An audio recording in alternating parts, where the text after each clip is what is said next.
you always wanted to do bridal hair and makeup, but couldn't quite figure out how to tap into that market? Or are you currently a bridal hair and makeup artist, but can't quite figure out how to build your clientele? Well, this video is for you. Hi, I'm Brenda Cotton Waters. I'm an award-winning hairstylist, founder of the Hair Artist Academy, and host of the Hair Artist Academy podcast.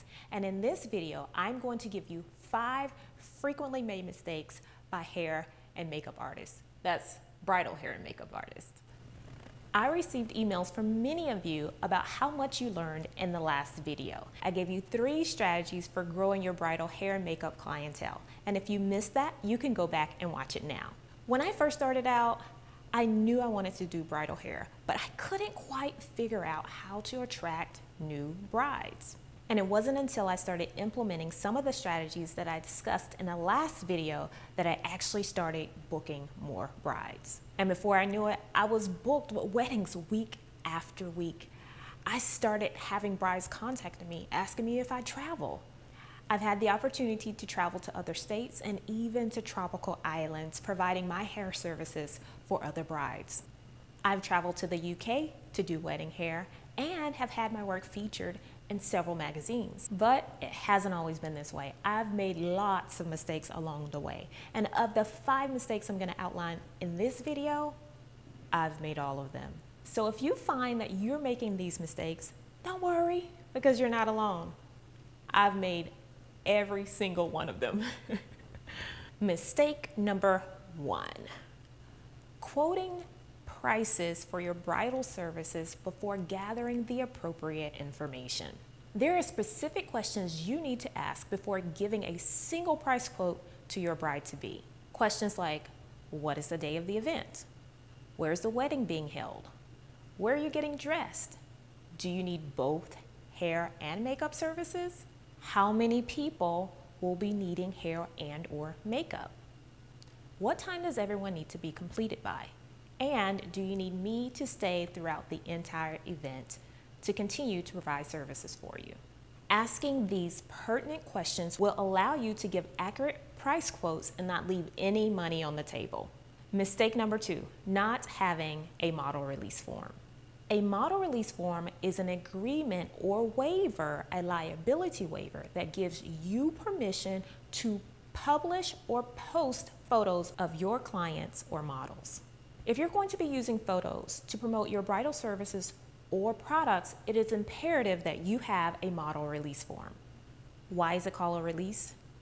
Because the client or model releases all legal claims against you or your salon and gives you permission to use their images in any of your marketing material for the purposes of promoting your work.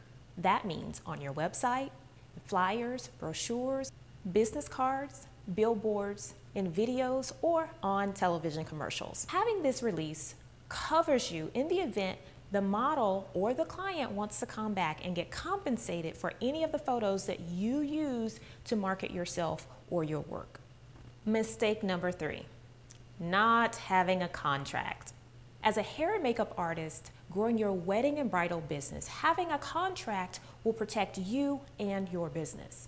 Contracts outline certain legal guidelines for you and your clients. In general, a contract should include, but it's not limited to, a booking clause detailing your prices, a liability clause, a deposit or retainer clause, a travel clause stating your travel fee, a payment clause detailing how you accept payments, and a cancellation clause outlining your cancellation policy. And finally, a place for your client to sign and date.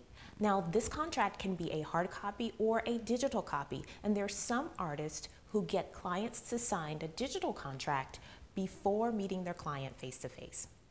Mistake number 4, not following up with brides and vendors. I gave you 1 bridal clientele building strategy in the last video about creating strategic partnerships.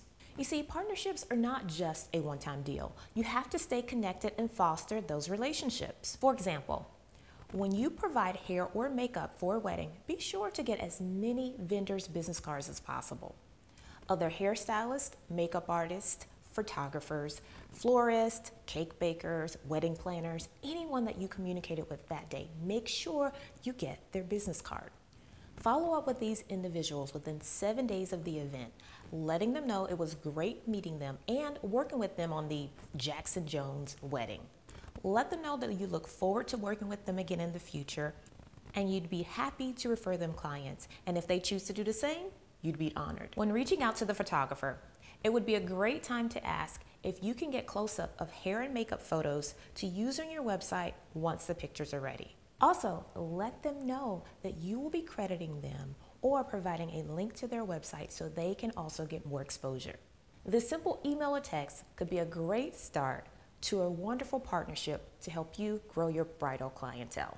Also, it's a great idea to reach out to brides 24 to 48 hours after the wedding, sending either a thank you email, a text, or video. In this thank you correspondence, you are thanking the bride for allowing you to be a part of her special day. Now, this is also a great time to ask her for photos once she gets them from her photographer. So if the photographer forgets, it's okay because maybe the bride can pass some photos along. And if the bride forgets, maybe the photographer can pass you some photos as well. So either way, you got yourself covered. In your thank you message, you can say something like, "Thank you so much for choosing me to do or to provide hair and makeup services for your special day.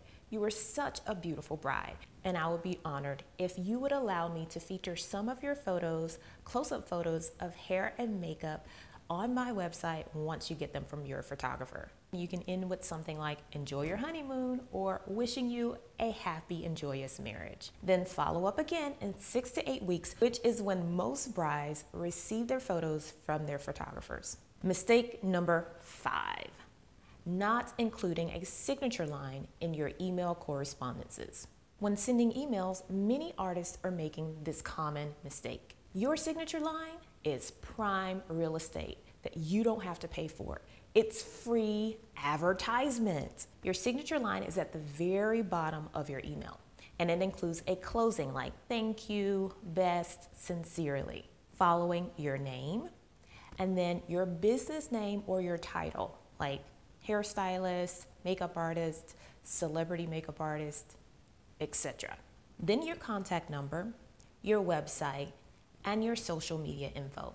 Now, I'm not talking about your @ handle. I'm talking about a direct link to your social media page. For instance, a link to your Instagram, your Facebook, your Pinterest, your LinkedIn, a direct link. Now, popular email providers like Google, Yahoo, and Hotmail usually have an option in the settings for your signature, where once you have this info, it is stamped on all of your emails so that you don't have to type it each time you send an email. Also, there's some people who choose to use a logo as their signature. The signature option is also available on your mobile devices, your smartphone, or your tablets. When sending email correspondences, the worst thing you could do for your marketing and branding is send an email to a potential client that says, "Sent from my iPhone," "Sent from my Samsung Galaxy," or "Sent from my HTC One." Don't do it. If you are sending emails that has this as your signature, change it today.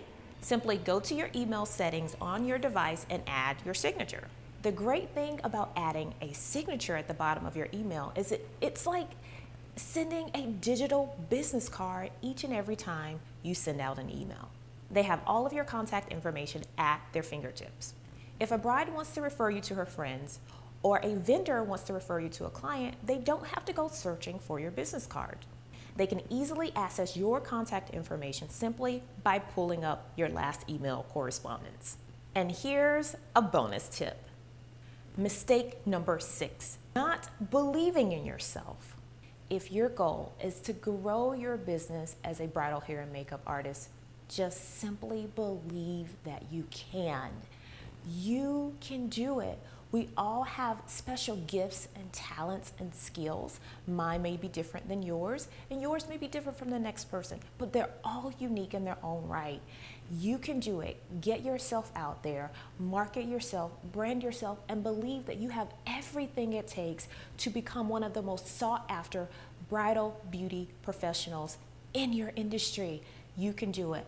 I believe in you. I want you to believe in you. I hope you've gotten some great tips from this video.